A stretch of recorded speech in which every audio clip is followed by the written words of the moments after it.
Jadi ketika beliau pulang, beliau cuma berwasiat, jangan tinggalkan apa yang pernah ana ajarkan. Jangan lupakan apa yang pernah ana kasih. Dalam nilai kecil pun jangan pernah dilupakan, apapun itu. Perkataan ana dan sebagainya. Ambil yang baiknya, buang yang jeleknya dari ana. Ana sadar diri bahwa ana banyak kejelekan. Ana sampai berpikir, dia orang yang dikatakan bahwasannya banyak umat Islam yang mengagumi beliau. Beliau tetap mengatakan keburukannya. Banyak keburukan ana. Tapi dari segi kita itu kan kita nggak pernah ngelihat gitu loh. Tapi nggak tahu kenapa ketika ketemu beliau itu masuk. Apa kata beliau? Islam itu tidak perlu hal yang neko-neko. Kalau antum mau bela agama, tapi tidak perlu pakai kekerasan.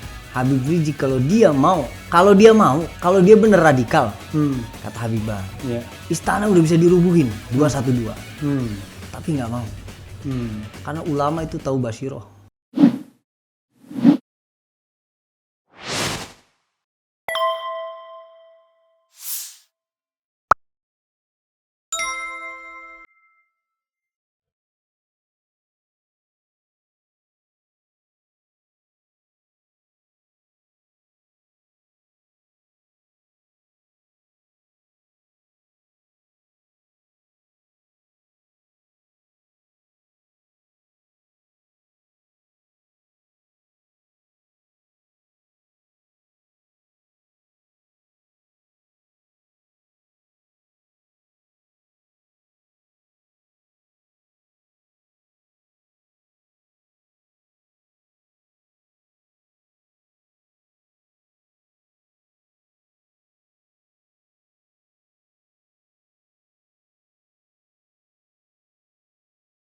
Sampai akhirnya ketika beliau pulang, itu saya benar-benar merasakan yang dimana saya punya guru yang tadinya saya nggak pernah merasakan gitu. Maksud ketika guru pergi, saya nangis. Entah nggak dari mana datangnya gitu. Beliau tuh bebas bulan Desember. Bulan November. November. Bulan November. Akhir-akhir. Jadi ketika beliau pulang, beliau cuma berwasiat, jangan tinggalkan apa yang pernah ana ajarkan.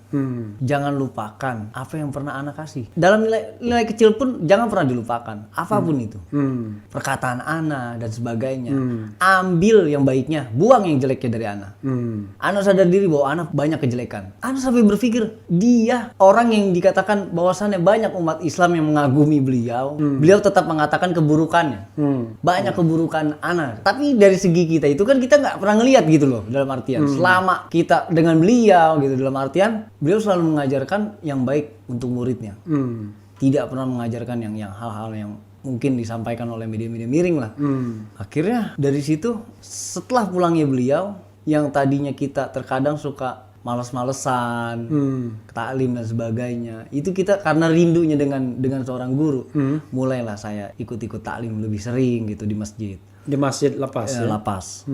Sampai akhirnya pemahaman yang tadinya saya lebih membenci dalam pemerintahan dan sebagainya. Mungkin di podcast sebelumnya di sini juga Abi pernah menyampaikan kan tentang Napiter yang ikut dengan beliau gitu. Pembahasannya bagaimana kok bisa sadar gitu.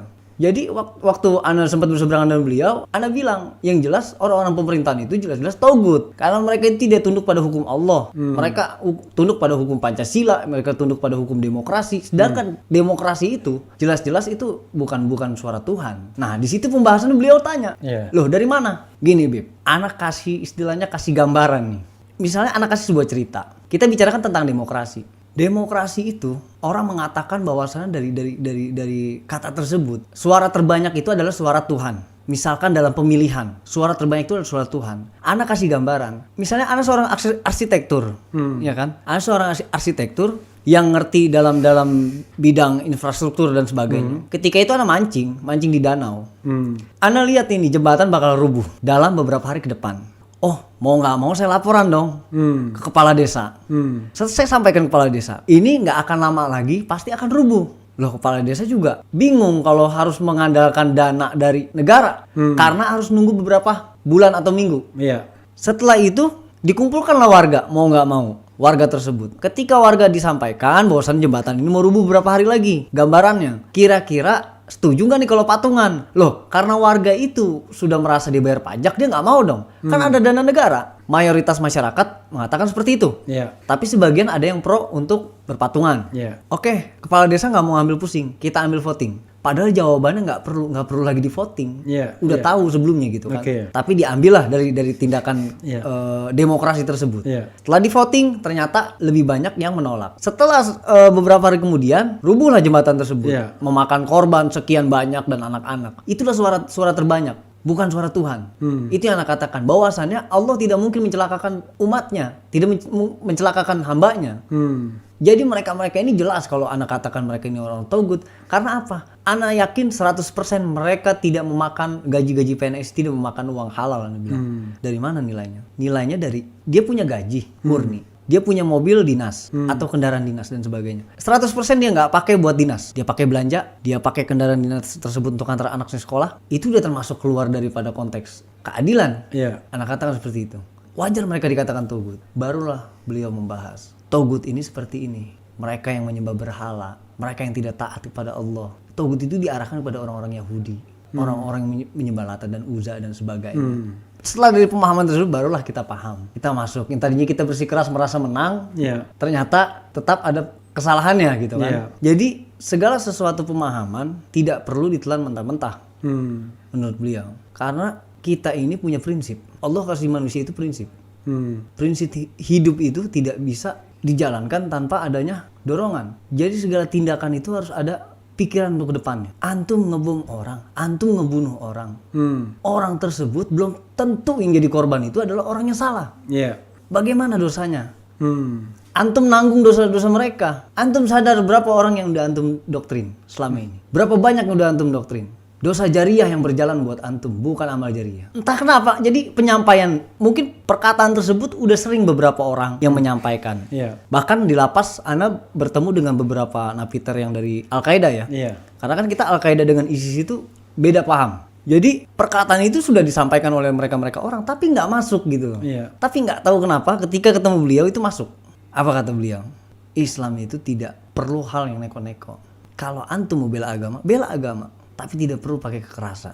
Habib Rizik kalau dia bener radikal, kata Habibah, istana udah bisa dirubuhin 212. Tapi nggak mau. Karena ulama itu tahu basyiroh, tahu ke depannya. Setelah saya baru sadar bahwasannya guru yang bijak itu tidak akan mengambil tindakan mentah-mentah. Jadi selama ini saya merasa ya bahwa saya diperalat.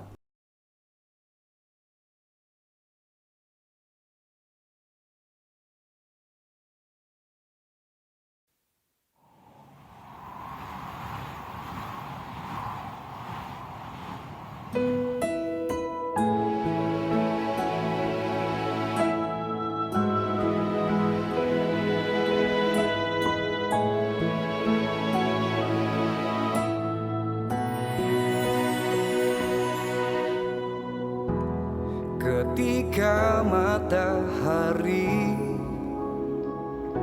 hanya di atas kepala, panas melelehkan padang yang luas, tak ada naungan, tapi engkau pemimpin adil. Tuhan memberi kabar gembira. Setiap manusia adalah khalifah di muka bumi ini. Tapi engkau khalifah dari khalifah, kau dinaungi, kau diselamatkan. Oh, dari hari pembalasan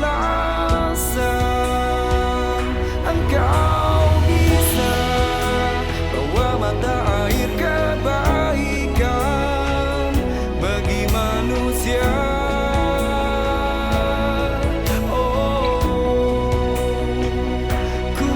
Kuasamu juga bisa menenangkan